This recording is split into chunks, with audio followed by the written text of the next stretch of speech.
All right, here we go. Hell no, I didn't get it wrong. In fact, I was 100% right. Never been more right in my life. 100% accurate. And that's all I'm gonna. That's all I'm gonna say, right? No, I'm joking. Okay, look. Here we go. Tyson, this is my immediate reaction. This is not scripted. I'm talking off the top of my head. So I made a video completely trashing this matchup, right? Said it was the biggest mismatch of 2019. It's just wrong. I don't think Tyson Fury should be in the ring with this guy. If he's considered the best heavyweight on the planet, what the hell is he doing in the ring with this dude, right? Did I get it wrong? Nope, sure didn't. I mean that's it, 100%. Didn't get it wrong. There's like one or two things I kind of got wrong. We'll touch on that in a minute. So, but again, hell no, I didn't get it wrong. Look, just because this guy did a little better than we expected doesn't change the fact it was a mismatch, and I'll say that 100 times, right? I know Tyson Fury underestimated this guy. I don't think he took him serious. I don't think he even trained properly, at least, for the fight. Out of shape, flabby, throwing weak, like amateur-looking punches. I didn't even like his gloves, didn't like his outfit, didn't like his ring entrance, didn't like nothing. Nothing about the fight. Just a terrible night for Tyson Fury, okay?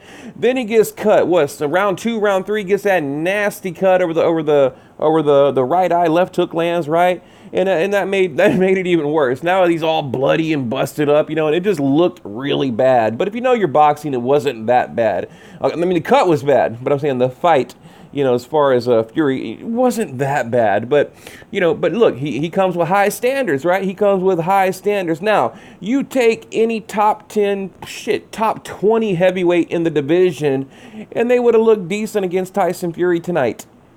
Did you hear what I just said? Okay, he had a terrible night, but it doesn't change the fact that it was a complete mismatch. I'm going to run that into the ground because it drives me crazy when people say that, right?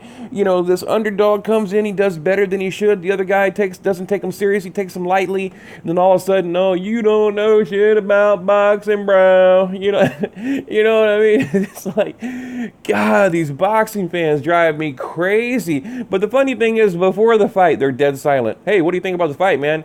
Whatever, man. Oh, really? Nothing? No, nothing. No. Okay. After the fight, I told you so. He's a bum. He's a fraud. He got exposed. You don't know shit about boxing and you suck. That's how they are. Right? We've seen it a million times. Take Daniel Jacobs, goes 12 rounds with Gennady Golovkin. All of a sudden, Gennady Golovkin exposed, right? He's a bum. I told you so. Just because he went 12 rounds, he's a bum, right? Gennady Golovkin exposed, okay? So Jeff Horn gets a decision over Pacquiao. People literally said Jeff Horn can beat any welterweight in the division. They were even talking about a Golovkin-Horn matchup. Okay, I'm gonna sting you, I'm gonna sting you. Right, remember Jeff Horn? But, it's crazy. It really is. I think it's hilarious. But, and I cannot wait for the I told you so community to show up, or the you don't know shit about boxing bandwagon to pull on up to my driveway. Waiting on you. Just knock at the door. I'll be here. Don't worry. Leave your comment below, right? Leave your comment below. And again, let's get back to it. Okay. The dude did a little better than he should have, right? But again, doesn't change the fact that the fight never should have happened, okay? And now, people are going to say Tyson Fury, bum, got exposed, that kind of thing. But, I don't think so. Look, I just think he had a bad night. I really do.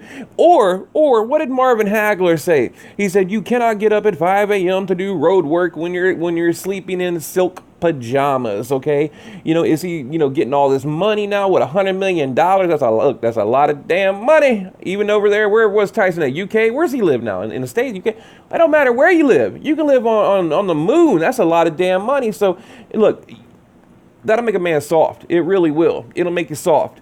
I'll make a whole nother, I was about to start ranting about other fighters. Look, trust me. Right? Look, I think like a Manny Pacquiao is probably one of the few fighters we have today that has the same heart as he did back when he was younger and broke. You know what I mean? So it's hard. It's really hard. And I get it. You give me that much damn money and yeah, I'll take somebody lightly. Sure. No, no problem. So now, question. Do you honestly believe if Tyson Fury had a proper training camp, right? If he took the guy serious, do you honestly believe he couldn't come back in a rematch? Okay, this is a, hypothetical situation here, or question. There's a rematch, right? Tyson Fury, Wallin, or Wallin, whatever. I don't even know this guy's name, right? I mean, what do you think would happen if he took one seriously? He's pissed off. He would blow this guy out of the ring. That's what would happen. But again, he just took him lightly, cherry picking gone bad. But I don't think it was really that bad. I just think it looked, it looked a lot worse than it was, right? So it reminds me of the saying, you couldn't beat me on my worst night, right? Even on my worst night, I can still beat you. Okay, and that's exactly what we witnessed tonight. Tyson Fury, at his absolute worst, still beat the guy. Okay, and I think I gave Tyson Fury like 7, 8 rounds, something like that. But again, I do want to give home dude there a little credit. He did all right. He did all right. But I mean, to me, it reminded me. Look, I went to a Canelo fight not long ago. And I don't know if you guys go to many fights, but they have like 17 or 18 fights on the undercard. In fact, I could probably, I'll show it. I could take a picture. I have the card on paper. They give out like brochures or whatever. So, but on the brochure, it shows like 17 or 18 fights. And it reminded me of like these heavyweight undercard fights I saw. They're non-televised prelims. They're like literally number like 17, 18 on the card. And that's what it reminded me of, right? I mean, these two like, heavyweight amateurs just like slugging it out or whatever, like these two oafs just going at it, and it really did. And again, I hate saying this about Wallin. I really do, because he seems like a great guy, nice guy, so shout out to you, man. You did great. You did a good job. We're proud of you, all that. But still, it just, I don't know. Like I said, it looked like an amateur heavyweight undercard, like in line like 17, 18 to me on a Golden Boy undercard. It really did. Now Tyson Fury, his next fight must be huge, okay? That's it. Here's the thing, people. Here's the thing. If Tyson Fury continues like this path, right, these cab drivers that he's facing, what is this now? He fights Klitschko, right? And then, has a couple of tune-ups or whatever, warm-up fights after that, whatever, goes and fights Deontay Wilder, has a draw. Now, he didn't win. Like I said in my previous video, he didn't win that fight, okay? So you can't give him credit for that. And then he, comes on and has another couple cab drivers, and then now here we are tonight. So he needs something big, okay? It's big time. It's showtime. It's $100 million time, it's time. Like if he fights another guy like this in his next fight, I mean, he's going to dwindle to nothing. He might even lose, so I don't know. I mean, just what happened to that heart, that fire, that fury, that crisp, that jab, right? I mean, that ties, that Muhammad Ali, that rope-a-dope, all, that weaving and bobbing and moving, stick and move. Where was it? What happened? Like even round 1, he was like holding on to the rope, I mean, he couldn't get his punches off. His jab looked bad. Just everything. Didn't seem to be a lot of pop on his punches. Or Wallin had a damn good chin, which I know he did, but he must have had like an excellent chin, because there was a couple punches where I thought, it should have hurt him. But I do believe he was hurt like once. He was a little wobbly. I want to say round 1, round 2, but then he opened up that cut. So, but like I said, it puts Tyson Fury in a vulnerable position.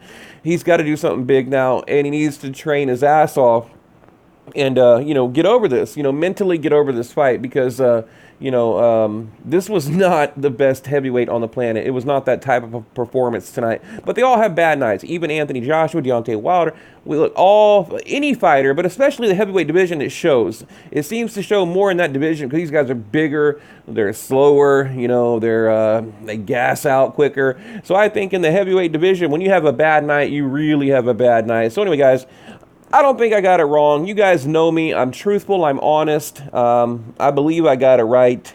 And like I said, just because the guy lasted a little longer doesn't change the fact that the fight never should have happened.